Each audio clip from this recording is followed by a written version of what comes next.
ଆଉ କେଇ ଦଣ୍ଡ ପରେ ଅଭିଷେକ ପାଇଁ ଶୁଭ ମୁହୂର୍ତ୍ତ ଉପସ୍ଥିତ ହେବ। ସମସ୍ତ ପ୍ରସ୍ତୁତି ସରିଛି ତ?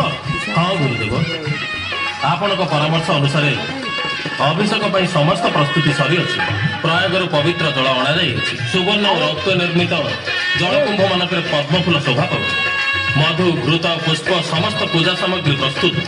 ଗାୟକ ଗାୟିକା ମାନେ ବିଭିନ୍ନ ପ୍ରକାର ବାଦ୍ୟଯନ୍ତ୍ରରେ ସୁସଜ୍ଜିତ ହୋଇଛନ୍ତି। ରାମଚନ୍ଦ୍ରଙ୍କୁ ଅଭିଷେକ ସ୍ଥଳକୁ ଆଣିବା ପାଇଁ ସୁସଜ୍ଜିତ ହସ୍ତି ପ୍ରସ୍ତୁତ ହୋଇ ରହିଅଛି।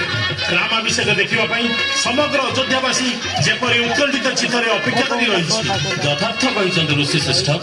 ପ୍ରାସାଦ ବାହାରେ ବିଶାଳ ଜନସମୁଦ୍ର। ସେହି ଶୁଭ ମୁହୂର୍ତ୍ତକୁ ଦେଖିବା ପାଇଁ ସମସ୍ତେ ଆଜି ଉତ୍ସୁକ।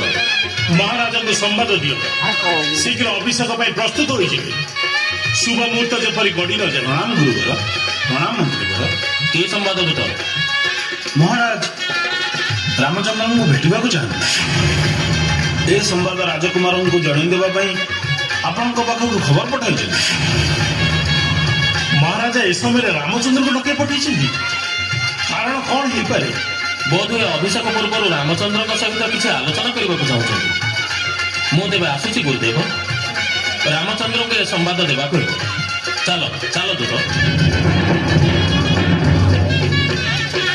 ରାମଚନ୍ଦ୍ରଙ୍କୁ ମହାରାଜା ଡାକିବାର ଅଭିପ୍ରାୟ କଣ ହେଇପାରେ? ଅଭିଷେକ ପୂର୍ବରୁ ଆଲୋଚନା? ନା, ମତେ କାହିଁକି ଏଥିରେ କିଛି ଅଘଟଣର ସୂଚନା ମିଳୁଛି। ତା ନ ହୋଇଥିଲେ ପ୍ରଭାତରେ ଶୁଭ ମଧ୍ୟ ମତେ ଏପରି କରୁଣ ଶୁଭୁଛି କାହିଁକି? ସୂର୍ଯ୍ୟବଂଶର ଭାଗ୍ୟ ରବି ନିକଟକୁ ହଠାତ୍ ଏକ ଅଶୁଭ ଛାୟା ମାଡ଼ି ଆସୁଥିବାର ମତେ ଅନୁଭବ ହେଉଛି।